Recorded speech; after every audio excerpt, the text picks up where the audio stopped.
Hi everyone. आज मैं second chapter को शुरू करूंगा, ठीक है। उसके पहले मैं स्टार्टिंग में उसका फ्रेमवर्क बताऊंगा कि इस चैप्टर के अंदर है क्या, ब्रॉड हेडिंग क्या क्या, इसके अंदर क्या क्या देखेंगे इसके अंदर, ठीक है। चैप्टर का नाम है the world population distribution density and growth. पहले इंट्रोडक्शन में इंट्रोडक्शन में ये बताया गया कि पॉपुलेशन की स्टडी क्यों की जाती है, पॉपुलेशन क्यों इंपॉर्टेंट है। जैसे कि हम सभी जानते हैं कि पॉपुलेशन जो एक एज ए रिसोर्स है, ठीक है। अगर एक लिमिट तक, अगर हमारे पास कम पॉपुलेशन है, लिमिटेड पॉपुलेशन है, उसको हम अच्छे से उसको रिसोर्स प्रोवाइड कर सकते हैं, उनको पढ़ा सकते हैं, उनको हेल्थ फैसिलिटी दे सकते हैं, उनके लिए खाना अरेंज कर सकते हैं, सब कुछ कर सकते हैं। लेकिन अगर एक लिमिट के बाद पॉपुलेशन बढ़ जाए तो वो हमारे लिए डिजास्टर का काम करती है। जैसे कि अपने इंडिया में हो रखा है कि एक लिमिट तक तो अच्छा पॉपुलेशन चाहिए काम करने के, लेकिन जब एक लिमिट क्रॉस कर जाती है पॉपुलेशन, तो उसके बाद वही पॉपुलेशन क्या बन जाती है, मुसीबत बन जाती है देश के लिए, ठीक है। अब उसके बाद सेकंड टॉपिक है pattern of the world population distribution in the world. कि अपने जो वर्ल्ड है उसमें कई सारी कंट्रीज हैं, अराउंड 195 कंट्रीज हैं। उनमें क्या पैटर्न है, किन कंट्रीज में ज़्यादा पॉपुलेशन है, किन में कम है, उनके क्या रीजन है, जोग्राफिकल रीजन है, क्या क्या रीजन है, वो आगे बताऊंगा डिटेल में, ठीक है, अगली वीडियो में। तो उसके बाद कुछ कंट्रीज हैं जिनमें वर्ल्ड की 90% पॉपुलेशन रहती हैं। वो बिल्कुल किसी एशिया जो कंटिनेंट है अपना, उसमें मोस्टली डेंसली कंटिनेंट है। क्यों ऐसा है, इसका भी रीज़न, इकोनॉमिक रीज़न भी है। यहाँ के लोग कम डेवलप हैं, कम पढ़े लिखे हैं, तो फैमिली प्लानिंग की बात नहीं करते। तो अफ्रीका हो गया या वो भी ऐसा ही है। लेकिन हम देखें कि यूरोप हो गया या नदर्न अमेरिका हो गया, रशिया हो गया, ये सब क्या है कि इन टर्म्स ऑफ इकोनॉमी भी डेवलप है, इनकी सोसाइटी एजुकेटेड है, तो यहाँ पॉपुलेशन का डिस्ट्रीब्यूशन अलग है एज़ कम्पेयर टू एशिया। इसलिए इसमें इस टॉपिक में इसी की बात करेंगे कि क्या क्या डिस्ट्रीब्यूशन है पॉपुलेशन का वर्ल्ड लेवल पे। उसके बाद बात आती है फैक्टर इन्फ्लुएंस पॉपुलेशन डिस्ट्रीब्यूशन। सबसे इम्पोर्टेंट टॉपिक है एग्जाम पर्सपेक्टिव से। इसमें हर साल अगर इस चैप्टर से क्वेश्चन बनते हैं तो ये क्वेश्चन जरूर बनता है, ठीक है। अब उसके बाद जो क्या कौन कौन से फैक्टर हैं कि पर्टिकुलर कुछ एरिया में पॉपुलेशन ज़्यादा मिलती है, दूसरे में नहीं मिलती। तो हमने ब्रॉडली 3 फैक्टर हैं जिन वजह से जो पॉपुलेशन को अफेक्ट करते हैं। पहला फैक्टर है जोग्राफिकल, ठीक है। जोग्राफिकल फैक्टर में क्या आएगा, क्लाइमेट, टेम्परेचर, क्लाइमेट हो गया, वाटर हो गया, सॉइल हो गया, ठीक है, टोपोग्राफी। ये क्या करती हैं, ह्यूमन पॉपुलेशन को अफेक्ट करती हैं। जहाँ पे सुटेबल होगा टेम्परेचर, जहाँ पे क्लाइमेट सुटेबल होगा, वहाँ पॉपुलेशन ज़्यादा मिलेगी, ठीक है। अब दूसरा क्या है, इकोनॉमिकल फैक्टर। जैसे कि अगर कोई कंट्री के पास अच्छी इकोनॉमी है, अच्छे रिसोर्सेज हैं, इंडस्ट्रीज हैं, तो ऑब्वियस है कि वहाँ पॉपुलेशन ज़्यादा होगी, ठीक।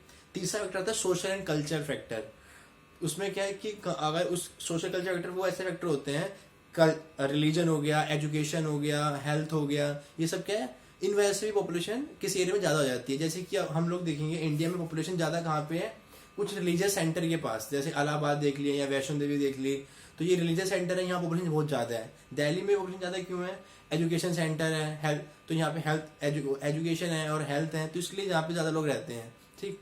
तो ब्रॉड 3 हो गए, जोग्राफिकल फैक्टर, इकोनॉमिक फैक्टर और सोशल कल्चर फैक्टर, ठीक है। इसको डिटेल में करेंगे, एक एक पॉइंट को डिटेल में, ठीक है।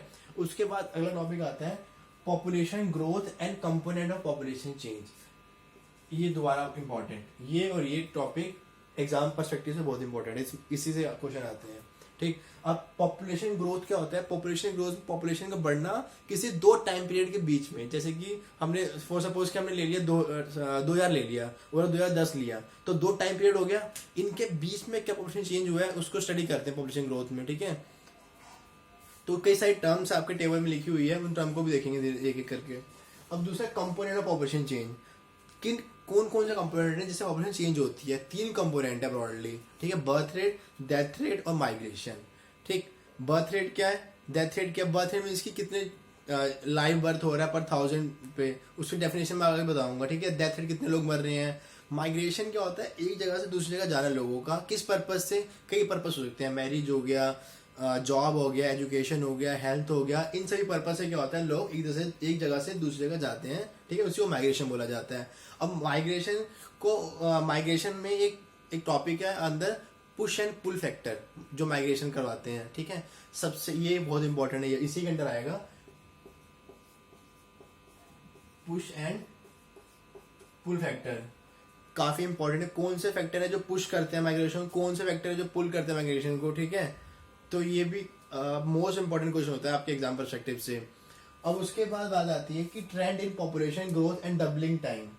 तो कितने टाइम पीरियड में पॉपुलेशन जो है वर्ल्ड की डबल होती जा रही है। तो पहले क्या था कि पॉपुलेशन डबल होने में कई सौ साल लग जाते थे, लेकिन आज क्या है कि डबल होने में बहुत छोटे पीरियड में पॉपुलेशन हमारी डबल हो जाती है। जैसे कि फॉर सपोज पहले अगर 10 लोग हैं, 10 से 20 होने में कई साल लग जाते थे, लेकिन आज क्या है कि अगर आज 20 है, 20 से 30 होने में कुछ सालों में हो जाती है। तो इसे क्या कि जो पॉपुलेशन डबल होने में बहुत कम समय ले रही है। ठीक है, क्या रीजन है उसके? मेडिकल एडवांसमेंट हो गया, इसलिए लोग ज्यादा जी पाते हैं। ठीक है, अब क्या है कि डबलिंग टाइम रिड्यूस हो गया। उसके बाद special pattern of population change and impact of population change, कि पॉपुलेशन चेंज का क्या इम्पैक्ट पड़ा। कुछ पॉजिटिव इम्पैक्ट है, कुछ नेगेटिव इम्पैक्ट है। ठीक है, उन दोनों को देखेंगे।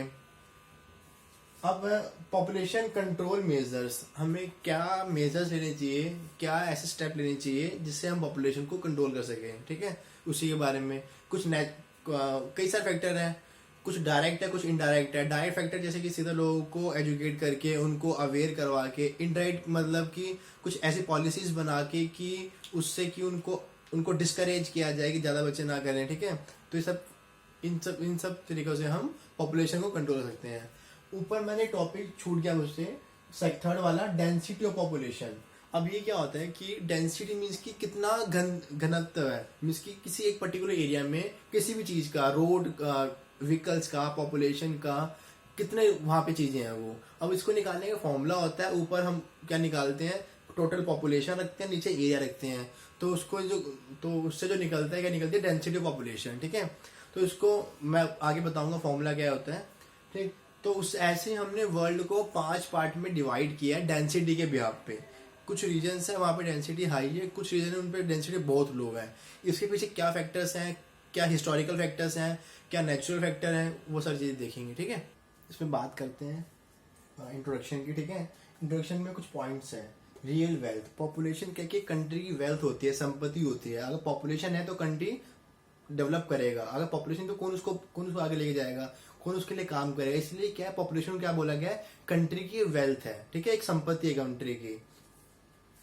उसके बाद second point, how many population, हम इस पे पता करते हैं कितनी पॉपुलेशन है। ये तो पता कर लिया पॉपुलेशन इतनी है, मान लीजिए 100 पॉपुलेशन इंडिया में। अब 100 में से कितने लोग एजेड हैं, कितने लोग बच्चे हैं, कितने लोग वर्किंग हैं, ये जानना जरूरी है। क्यों?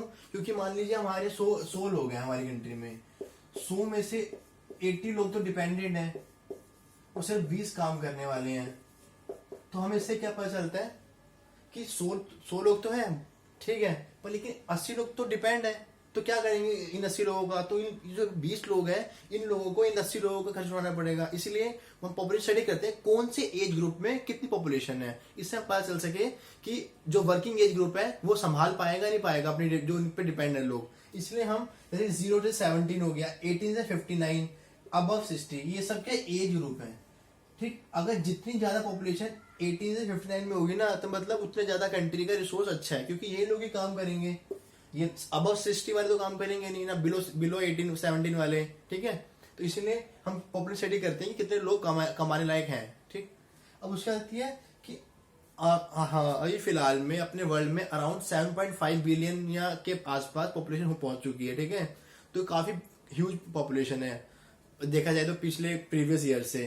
तो इसीलिए हम बात करें पॉपुलेशन की आज।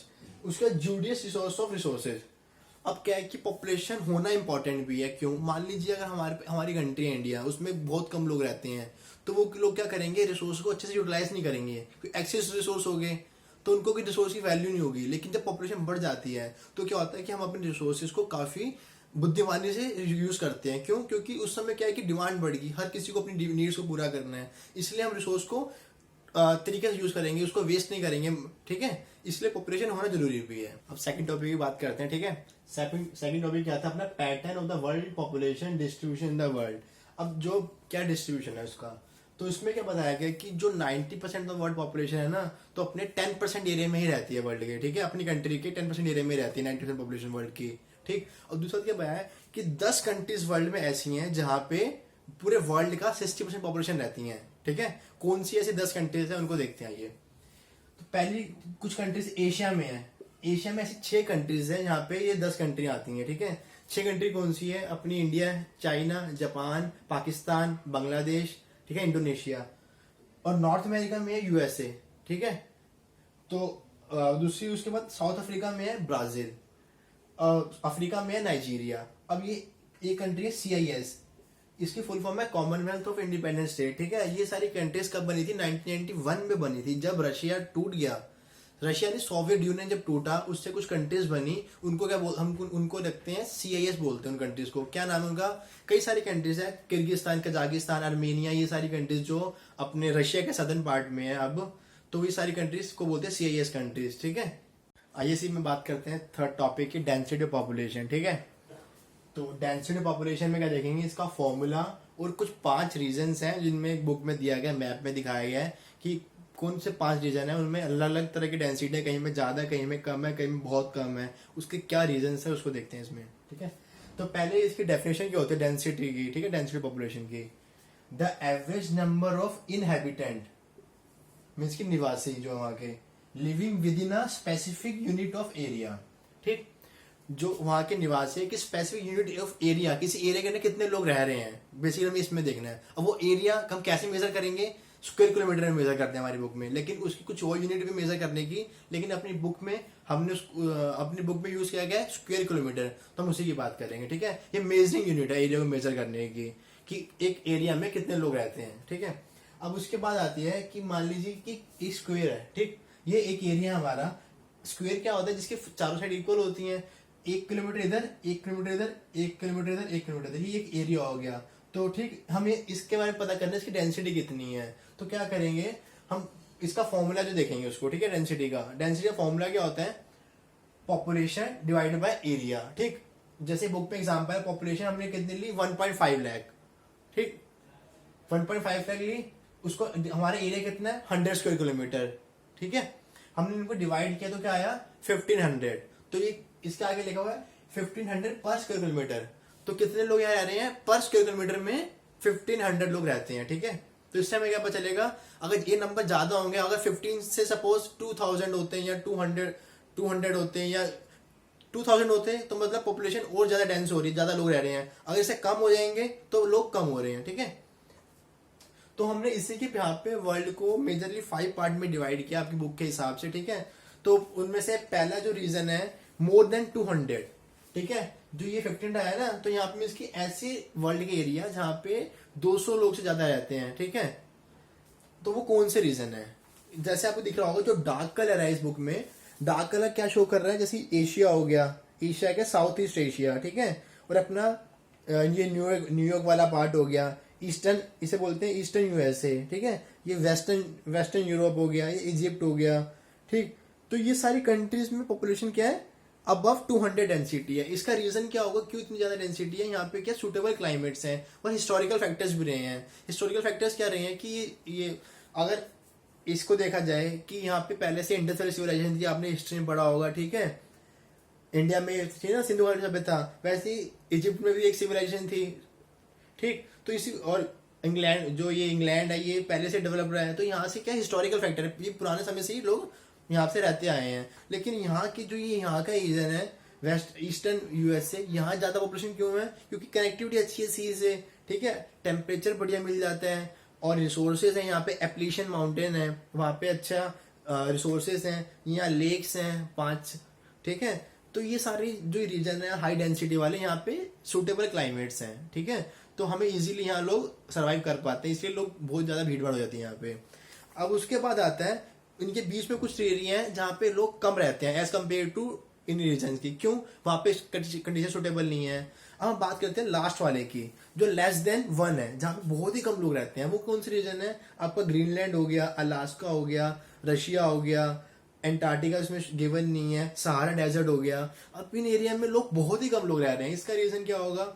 इसका रीजन ये है कि वहां पे ना एक्सट्रीम क्लाइमेट है, यहाँ तो बहुत ही ठंड है या बहुत ही गर्मी है, ठीक है। तो दोनों चीजें सुटेबल नहीं है ह्यूमन के रहने के लिए। अगर बहुत ठंड होगी या बहुत गर्मी होगी तो हम प्लांट ग्रो नहीं कर सकते, हमें पानी नहीं मिलेगा लिक्विड फॉर्म में, ठीक है। तो इसीलिए क्या है कि इन एरिया में ज्यादा पॉपुलेशन नहीं मिलती है हमें।